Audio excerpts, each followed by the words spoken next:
here at the Live Lounge at our FastMarkets Lithium Supply and Battery Raw Materials Conference to interview a range of very impressive guests from across the supply chain. I'm Keisha Shreen, your host and your guide through this dynamic world of lithium and batteries. And as a business and financial author, keynote speaker, and consultant, I've shared my insights on Bloomberg, CNBC, and CBS. And today, I'm so excited to get some fantastic insights from fantastic people.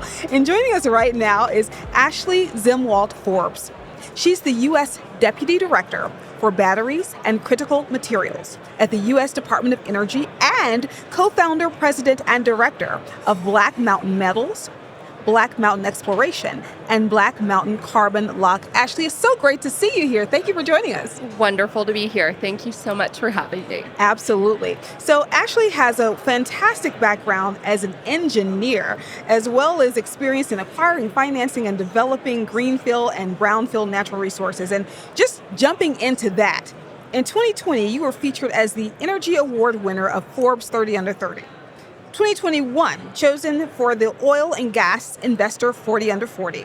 And then chosen as one of the top 25 women in business by DFW Dallas Business Journal. Now, all these are tremendous accomplishments. Congratulations on them.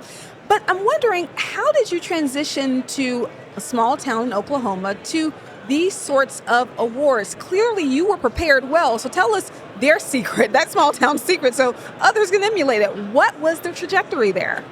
Look, I really appreciate that. And, always hearing things laid out in a retrospective manner, it feels like I knew what I was doing the entire time. It does. And what I always like to emphasize to folks, especially when you're early in your career, you're trying to design what it is you're going to do next, where you're going to go.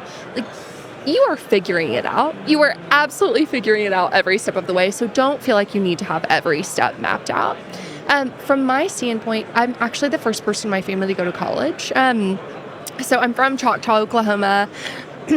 No surprise, Oklahoma has a lot of oil and gas. And so I knew I wanted to make money. I wanted to have a better life than the way I grew up. And so when I also liked math and science, so when I went to University of Oklahoma, I had an absolute laser focus on how can I get a job that I'm going to stay employed, I'm going to be able to make a good salary and create a life.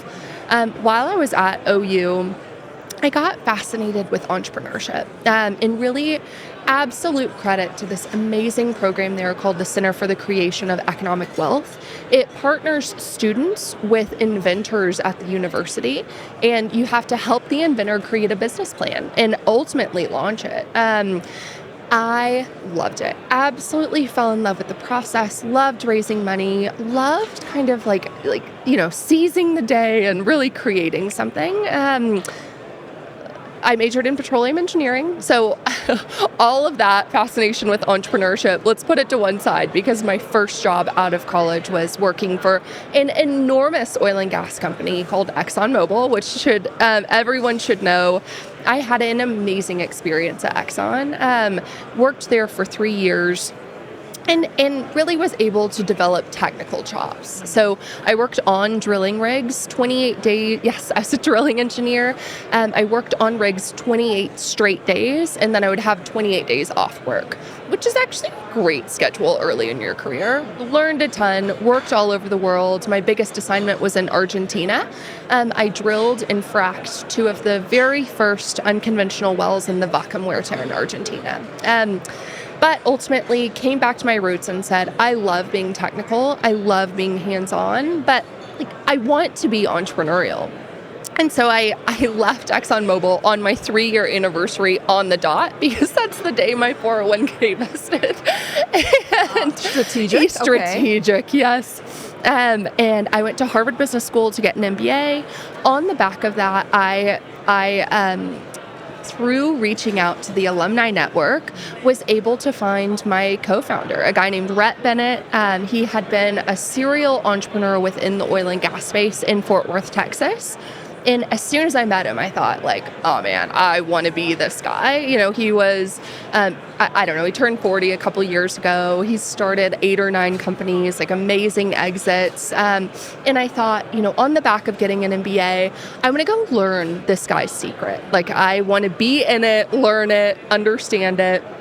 I signed an offer in April of 2017 to go to work for Black Mountain Oil and Gas 1. By the time I started my job, so August of 2017, he had sold Black Mountain Oil and Gas 1 for $700 million. Amazing turn, like incredible, but I didn't have a job. So I showed up and I said, like, what would you like me to do here? And to his credit, he said, I don't know. What do you think is next for Black Mountain? We just had a tremendous exit. Historically, we've been really good at moving quickly and putting together something that in 2 to 3 years' time, larger companies want. So how do you think that plays with the current backdrop? So this was 2017. At the time, cobalt was just starting to emerge. It was like $100,000 a ton. Everyone was losing their mind. And that's when I started my first business, Black Mountain Metals. So I co-founded it with Rhett, raised $75 million, moved to Australia, and the rest is history. So the way I'm picturing this is that you're starting this job that really wasn't a job. It wasn't a job. And you just walk to the leader, the entrepreneur, and say, hey, let's do this. And he says, okay, let's go. There has to be something that we're missing there. Was it that simple, or were there other smaller assignments that you really need to show that you had certain characteristics? Yeah, please tell us about that. Yes. So the bandwidth was really in, like, what do you think is next? And it was up to me to go out into the world, develop a business case, like raise those early dollars and like truly develop a business plan to come back to the Black Mountain mothership with and be able to ultimately launch that business. So you're exactly right. It didn't happen on day one, but it was really a process of understanding the broader market at the time and ultimately creating a business case. And market research is something that I have to say we are seeing a pattern of that being one of the skill set superpowers. How did you go about doing that? Was it meeting with some of your colleagues from business school? Was it engaging with new networks? How did you go about doing that? Absolutely new networks. So, metals and mining and oil and gas for that matter, it's not a common pathway for folks coming out of HBS. And so I really had to rely on a brand new network. And it started with investors that we knew in the oil and gas space. So tangible assets, commodities, there's an overlap with the energy business. And broadly, I was cold calling companies. We were traveling around looking at assets that were currently for sale. I engaged a team of due diligence consultants. I think one of the most important things is you don't have to know everything. And in fact, there's no way you can know everything, especially when you're entering an entirely new business. You just have to know who to ask. Who to ask. You need to surround yourself with those experts, with those mentors. And so that's what I did when I was launching Black Mountain Metals. So and that's really, I find that very intriguing that you need to be resourceful. You need to know who to ask.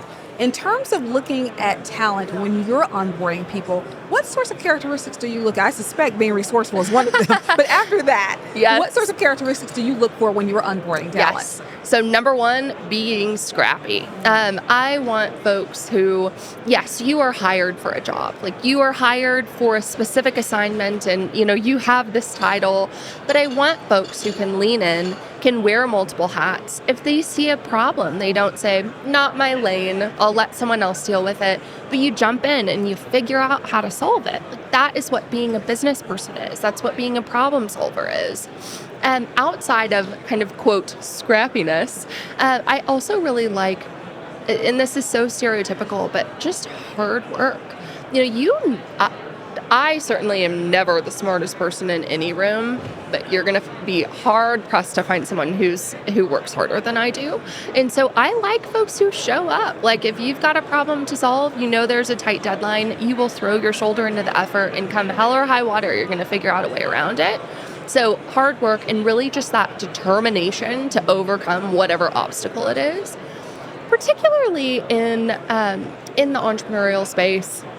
and broadly in kind of this battery materials space. Like, there are real challenges, there are real headwinds, particularly right now with commodity prices. We're up against an entire supply chain that China has built out for 30 years. You need to be one of these can-do people that, if you start out day one saying, ho, ho, hum, like we've already failed, 100% you're going to fail. Like you have already failed mentally. And so when you're hiring people, you need to make sure you're surrounding yourself with like, quote, can-do attitudes, but not just people pleasers who commit to things, people who really take action. No task is too small. So let's just dive into that, but let's just get a bit technical for a minute. So if we're dealing with a situation, it sounds like you're a leader where, you know what, if you're going to fail fast and show me how you backed into this. Yep. At what point is the point to say, you know what, we've tried this, we've done this, it's maybe time to course correct? Could you give us some examples where you've had to step in, or even for yourself, you've really banged your head up against the wall, tried repeatedly, and you had to course correct? Yes. What thought process led you to course correct, and how'd you do it? 100%. So my grounding truth is always a business has got to make money. And so you got to make money to stay in business. You got to make money to attract investors. And so my very myopic focus, even today in my government role, is on unit economics. If you cannot figure out a defensible pathway to positive unit economics and a positive margin, you need to go do something else. Like, you need to take a different pathway. You either got to lower your cost or raise your price, right? And so it's one of these situations that you often have to turn the problem over multiple times to find the path forward, but you have to make money. I love that. And we said we're going to get technical, but unit economics, I think most folks can understand that. Yes. How are we going to make money? Let's defend the pieces here. Excellent. We talked a bit about bringing on people and not many people being in this space, particularly years ago. We hear two different camps when it comes to STEM, especially. There's one camp that says, hey, there are just not enough people in STEM. How are we going to hire people? They don't exist. But then there's another camp that says they exist. You just need to go out to different places, diversify, like where you're looking. First of all, do you think that there is a STEM issue? And which camp do you fall in? How can they rectify the industry, rectify this issue with talent? So I definitely fall into the camp of we need desperately more people to pursue STEM fields. And it's not just university STEM fields. It's also technician type STEM fields. We are working to reindustrialize the U.S. These are skill sets that have sadly been lost in the U.S. And so there's a marriage of needing both. You need the engineers, but you also need the tradesmen. And so we're having to almost build the plane while we're flying it around. Do we even have the programs to train the people for the people to sign up to go do these jobs? They're going to be great jobs. And so we need to make sure that these investments we're making go hand in hand with these training programs so that we have the right marriage of skills to make these projects succeed. And so I guess getting a bit more granular on like the need for STEM, I don't have the figures with me, but it is absolutely jarring as a microcosm of what is happening. If you look at the number of mining engineers the U.S. produces annually versus the number of mining engineers that China produces annually, it will take your breath away. What I will say is, I think in order to rectify this issue, we need to not villainize these industries. Like, we need to make them industries that people are excited to go to work for. Everyone wants to feel like they are moving the needle, like they are making the world a better place. And based on where mining's trajectory is going, they are having to step up to the plate of improving corporate governance, of improving environmental outcomes so that they can attract talent. But it's very circular. In order to raise the tide and ensure that these projects are online, we have to have a workforce to do it. And so I'm always very cognizant when I'm talking about these industries that you describe them in exciting terms. Like, you're going to have this amazing diversified career in front of you. And so I always like to throw it on the plate of options for folks who are thinking of careers in the future. Now let's talk about branding when it comes to, as you mentioned, some industries that maybe are not in favor with some people. Yes. Talk about how they should look at repositioning themselves. You had a great point saying that the future trajectory, let's take a look at that as opposed to what happened in the past. Yes. How would you recommend to an industry to rebrand or reposition itself? Yes. So you have to get in front of this messaging because you're exactly right. Based on historic outcomes, people are going to look at that and potentially make the judgment call that, this isn't where I want to spend my career. I don't feel like I'm going to be making a positive difference in the world. And you don't want that for people. You want everyone to feel like they're making a positive difference.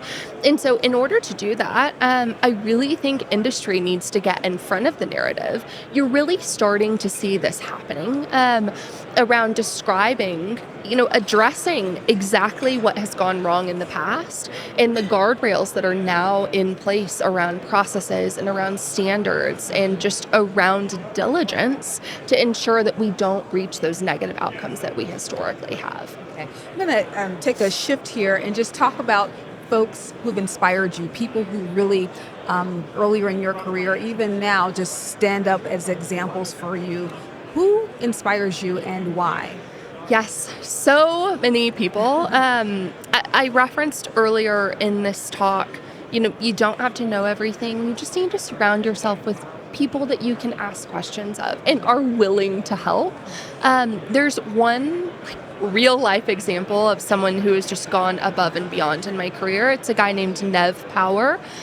He's an Australian. He was a longtime CEO of Fortescue, which is one of the largest public companies in Australia.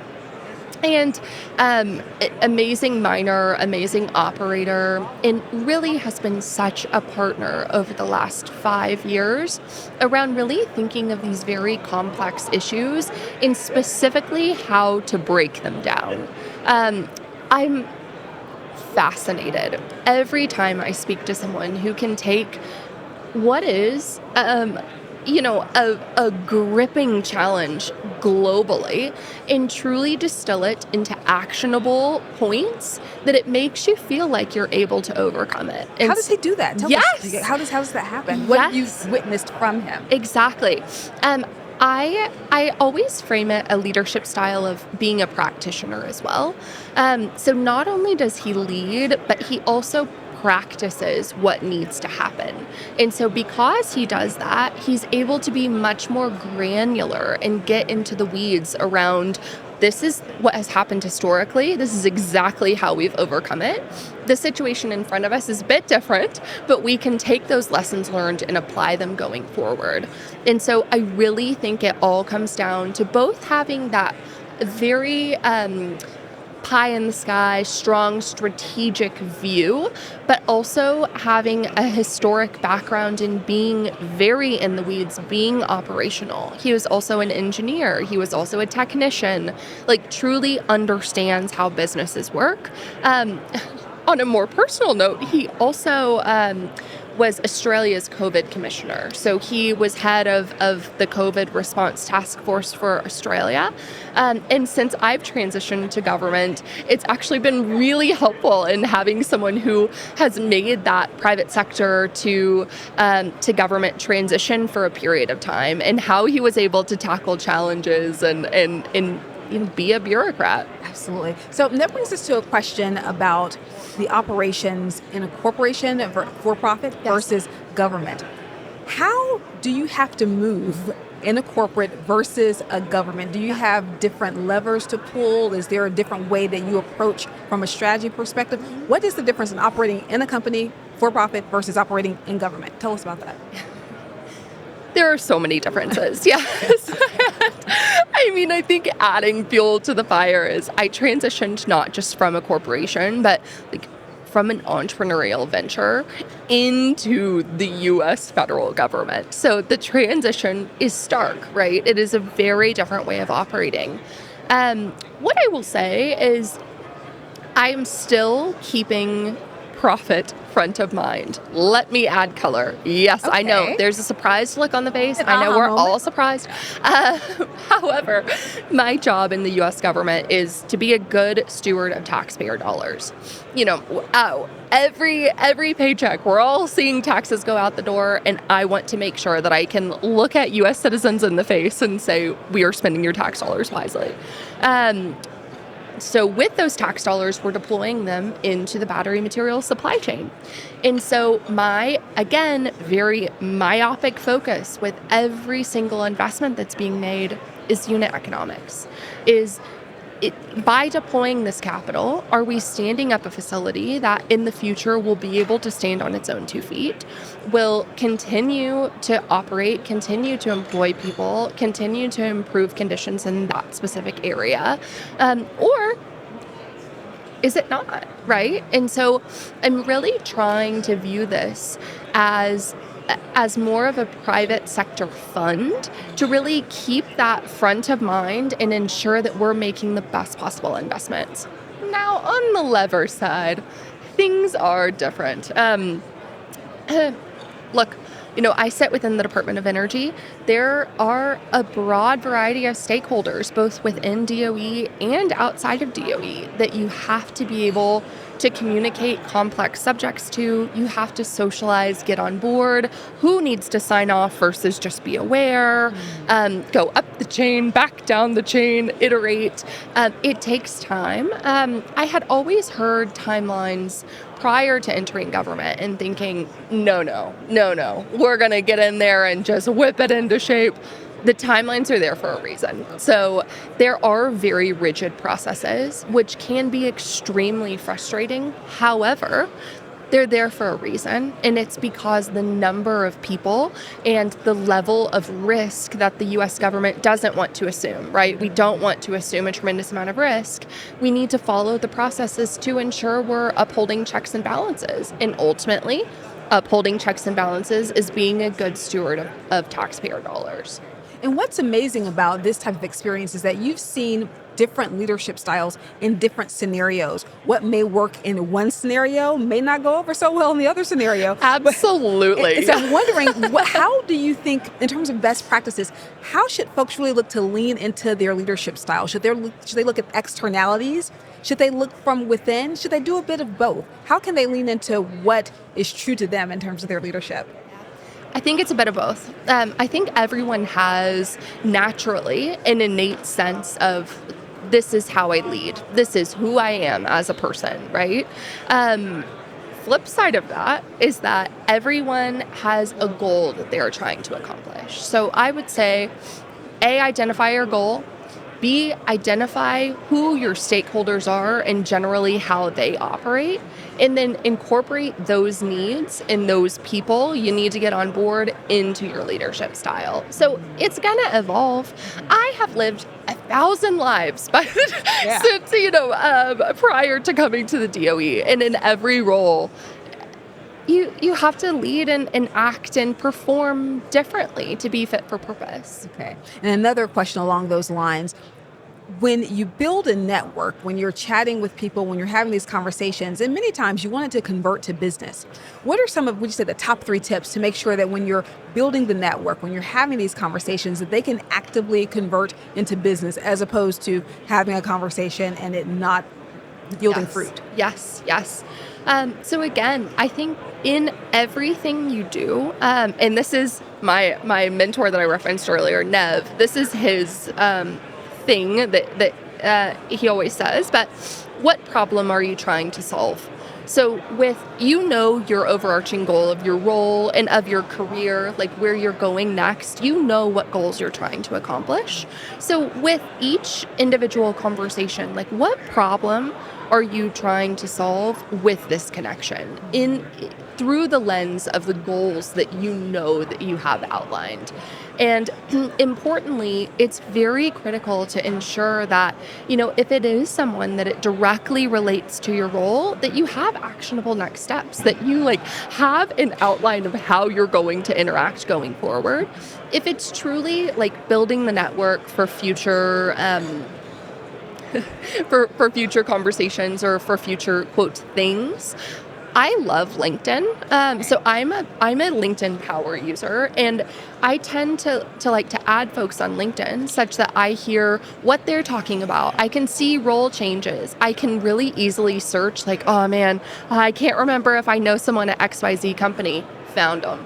And so I feel like that's really like the quote life hack of networking in today's world is like you have that online Rolodex, and boy, I use it. Okay, great. And I can attest to that. I think when I connected with you saying, hey, I look forward to meeting you at the conference, like I went to the bathroom, came back, and you'd already said, hey, look forward to meeting you too. So that's great. I really use it. I'm really I'm a power user. Yeah. Great. LinkedIn, sponsor me. No, don't.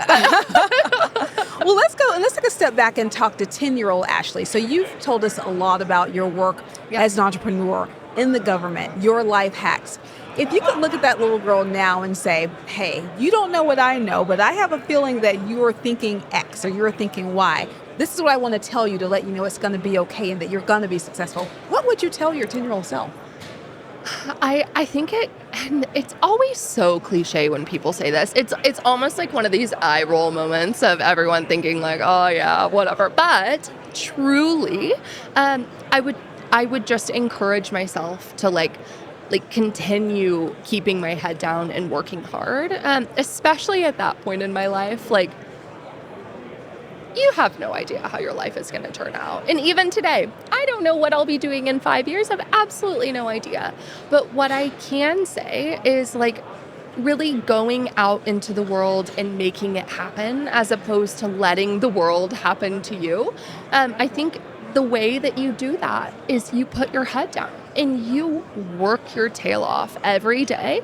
And like for 10-year-old Ashley, like I was born with like a fire in my belly, right? Like I need to prove something. I am getting out of here. I'm like, I'll see y'all later on wherever it was. And just truly reinforcing that. Because that's hard. It is hard to wake up every day and like eat a bowl of glass. Like that's what you got to do. I'm wondering on a daily basis, I'm a big podcaster. I have my own podcast. So in addition to having those things in your head, do you have some sort of reaffirming podcast or maybe a book, audio book, or something that you engage with on a frequent basis to make sure that you continue to eat that glass, make sure that you continue to stay the straight and narrow that you've laid out for us, Ashley? What would that be? So interestingly, I always encourage folks to like keep the why front and center. And I'm not directly answering your question in that this is not a podcast nor a book. However, it is like it's how I keep myself going is like, why am I doing what I'm doing? And for me, I have an almost 2-year-old daughter. She's perfect. Her name is Lola. She's like the greatest thing in the world. I'm not biased at all, clearly. But like the reason I transitioned to government and took this role was because I wanted to ensure I was leaving the world a better place for her. Right. And so like really throwing my shoulder into the effort of like, we are doing this and I'm like gonna figure it out. Right. The team is gonna figure it out. And so for me, it's the why. And at this stage, like have transitioned into that impact stage of my career. Okay. I'm wondering too, as we end this, if you have a greatest teachable moment, and sometimes those moments aren't the most positive at the time, but many times we grow from them. Yeah. So if you could think back to a moment that, maybe you felt a bit low, but there was tremendous growth opportunity, what would that teachable moment be and what did you learn from it? So I would point to any career transition I've ever made in my entire life. I'll point to transitioning into government, like especially in the early days, the first month to 2 months, you feel like an absolute fish out of water. And it's so easy to get into that mindset and that kind of imposter syndrome of like, man, like they really messed up picking me. I don't have any business doing this. When I was an entrepreneur, you kind of lean into like, oh man, I'm going to lose all these people's money. Like, what have I done? And the teachable moment is you cannot let those moments of doubt or that like negative speak truly take over. It's always hard when you feel like you don't know what you're doing or you don't have a handle on something yet, but you have to remind yourself it is a yet. You will figure it out. You will surround yourself with the right people, and ultimately, like you're going to acclimate and you're going to thrive. It's truly just about, again, keeping your head down and really working around trying to get to that acclimation point. So knowing that you've done it before and that you will do it again.